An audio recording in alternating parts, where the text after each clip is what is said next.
Hai guys, selamat berjumpa kembali di channel novel populer viral yang keren ini. Sebelum mengikuti kelanjutan kisah Dev atau Chen-Ping yang semakin seru dan mendebarkan ini, mohon bantuan kalian untuk subscribe, like, komen dan share video-video yang ada di channel ini ya. Perlu diketahui bahwa novel Perintah Kaisar Naga ini adalah termasuk kategori novel ongoing. Jadi waktu update dan jumlah bab setiap hari menyesuaikan dengan update dari autornya.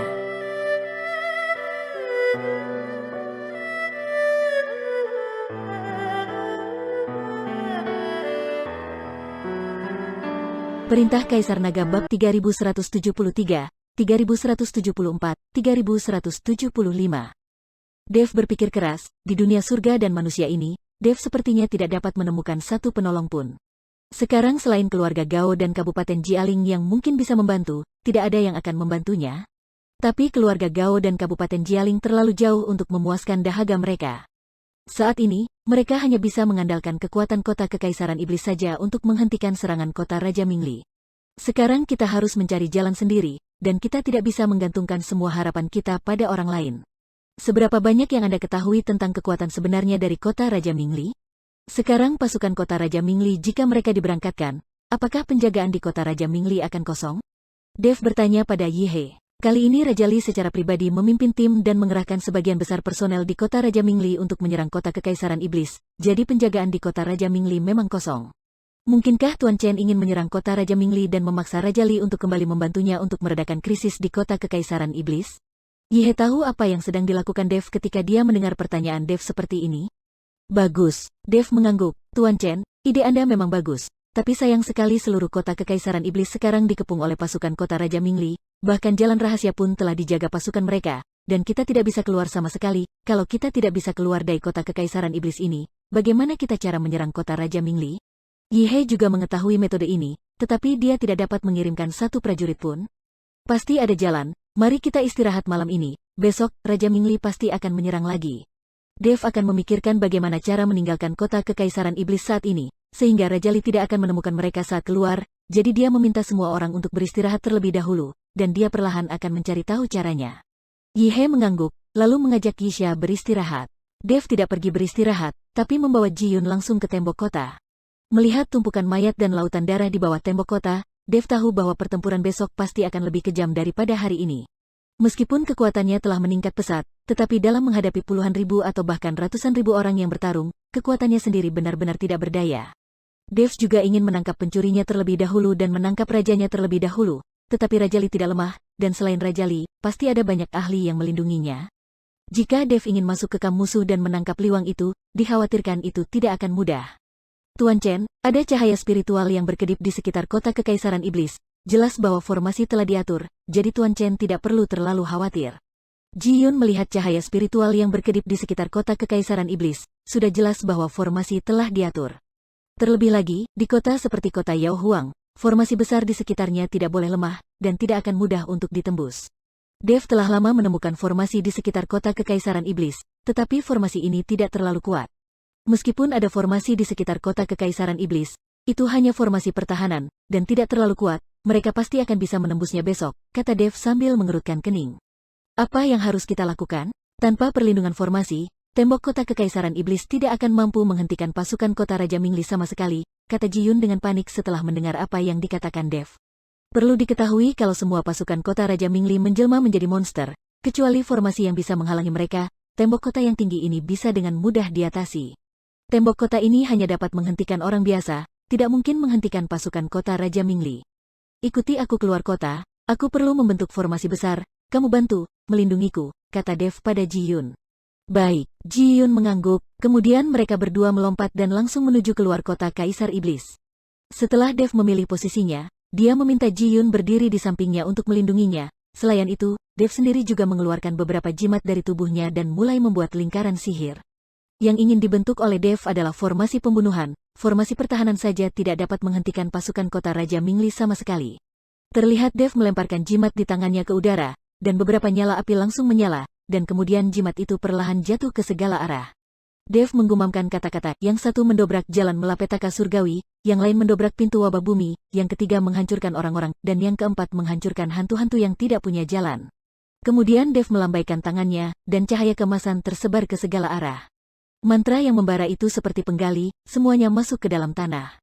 Segera, ketenangan kembali pulih, dan pemandangan masih sama seperti sebelumnya, seolah-olah tidak terjadi apa-apa. Ji-yun melihat Dev mengatur formasi, matanya menjadi merah karena iri lagi. Dia tidak mengerti mengapa Dev begitu kuat, dia belum memahaminya. Mungkinkah ini bakat? Dan saat Dev sedang menyiapkan formasi, Li Xing sedang menonton dengan tenang di atas batu tidak jauh dari sana. Tuan, seseorang telah keluar dari kota Kekaisaran Iblis. Baru saja ada kilatan cahaya. Saya tidak tahu apakah mereka keluar untuk mengumpulkan mayat atau memasang jebakan. Haruskah kita memberitahukan kepada Raja Li? Kata seorang jenderal berseragam bertanya pada Li Xing dengan suara rendah. Tidak, ayah sudah tidur. Jangan ganggu dia dengan masalah sepele seperti itu. Ayo pergi dan lihat. Li Xing melambaikan tangannya dan berkata. Tuan muda, Raja Li berkata bahwa Anda tidak diizinkan mendekati kota Kekaisaran Iblis. Jika ada bahaya, Anda akan mendapat masalah. Jenderal itu membujuk Li Xing. Bahaya apa yang bisa terjadi? Selain Yihe, tidak ada master di alam kesengsaraan di kota Kekaisaran Iblis itu. Apa yang harus kita takuti? Selama Yihe tidak meninggalkan kota secara langsung, tidak ada seorang pun bisa melakukan apapun padaku. Wajah Li Xing dipenuhi kepercayaan diri. Tuan, saya pikir akan lebih baik untuk melaporkan hal ini kepada Raja Li. Jenderal itu tidak berani mengambil tanggung jawab. Jika sesuatu terjadi pada Li Xing, dia bahkan tidak akan berpikir untuk bertahan hidup. Sampah, pengecut, apakah kamu masih seorang jenderal yang hebat? Kamu memiliki kekuatan puncak alam komposit, tapi kamu takut, dasar kentut. Jika kamu tidak pergi, aku akan pergi sendiri. Li Xing mengutuk dengan ketidakpuasan dan hendak menuju kota Kekaisaran Iblis. Tuan, mohon jangan nekat. Tepat ketika Li Xing hendak menuju kota Kekaisaran Iblis, seorang lelaki tua berjubah putih dan berkumis tiba-tiba muncul. Langsung menghalangi jalan Li Xing, wajahnya penuh keseriusan. Ketika Li Xing melihat orang itu datang, dia langsung malu, dia tersenyum canggung dan berkata, Penatuaki, mengapa kamu tidak tidur di malam hari? Saya melihat seseorang keluar dari kota Kekaisaran Iblis, saya takut mereka akan memasang jebakan, jadi aku berencana untuk pergi dan melihatnya. Bahkan jika seseorang keluar dari kota Kekaisaran Iblis, kamu harus melaporkannya terlebih dahulu dan jangan bertindak tanpa izin. Sebagai putra kota kerajaan Mingli, jika kamu ditangkap oleh kota Kekaisaran Iblis, mereka akan menggunakanmu untuk mengancam Raja Li. Dan kalau itu terjadi, akan sulit bagi Raja Li untuk menaklukkan kota ini. Penatuaki memarahi Li Xing. Li Xing hanya bisa menundukkan kepalanya dan tidak berani berbicara. Terlihat jelas bahwa Li Xing takut pada Penatuaki ini. Melihat sikap Li Xing, Penatuaki sangat puas, dan kemudian berkata, ikutlah denganku, dan tetaplah bersamaku, bahkan jika kita bertemu Yihe, aku bisa membiarkanmu melarikan diri dengan selamat. Oke, ayo pergi dan lihat. Li Xing mengangguk gembira. Kamu pergilah, lakukan inspeksi, saya akan mengikuti tuan muda untuk melihat, kata Penatuaki kepada jenderal. Jenderal itu mengangguk berulang kali dan kemudian pergi. Status Penatuaki tampaknya jauh lebih tinggi daripada status jenderal itu. Penatuaki mengikuti Li Xing menuju kota Kekaisaran Iblis. Dev mengatur formasi dan kemudian memeriksanya lagi. Dia menemukan bahwa itu tidak mudah untuk dideteksi, jadi dia siap untuk kembali bersama Ji-yun. Tapi saat Dev hendak meminta Ji-yun pergi, Ji-yun tiba-tiba berteriak ke arah hutan tidak jauh di depan. Hati Dev terguncang. Tadi dia hanya fokus menyiapkan formasi dan tidak memeriksa keadaan sekitar. Tapi dia tidak ingin ada yang mendekat.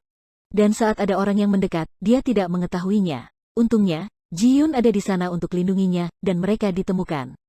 Pada saat ini, dua sosok berjalan keluar dari hutan. Ketika mereka semakin dekat, Dev menyadari bahwa orang yang datang sebenarnya adalah Li Xing, tuan muda kota Raja Mingli.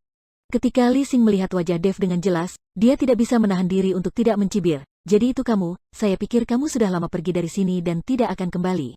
Penatuaki, yang berada di samping Li Xing, menatap Dev dan Ji-yun dengan ekspresi santai di wajahnya. Penatuaki tidak memperhatikan kekuatan dari dua alam gabungan. Li Xing merasa jauh lebih santai saat melihat itu adalah Dev. Dia tahu kekuatan Dev, bahkan jika kekuatan Dev telah meningkat selama periode ini, berapa banyak lagi yang bisa ditingkatkan? Dia masih seorang kultivator alam komposit.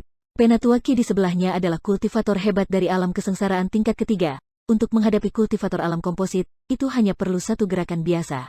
Apakah kamu tidak takut ketahuan ketika kamu datang ke sini pada malam hari?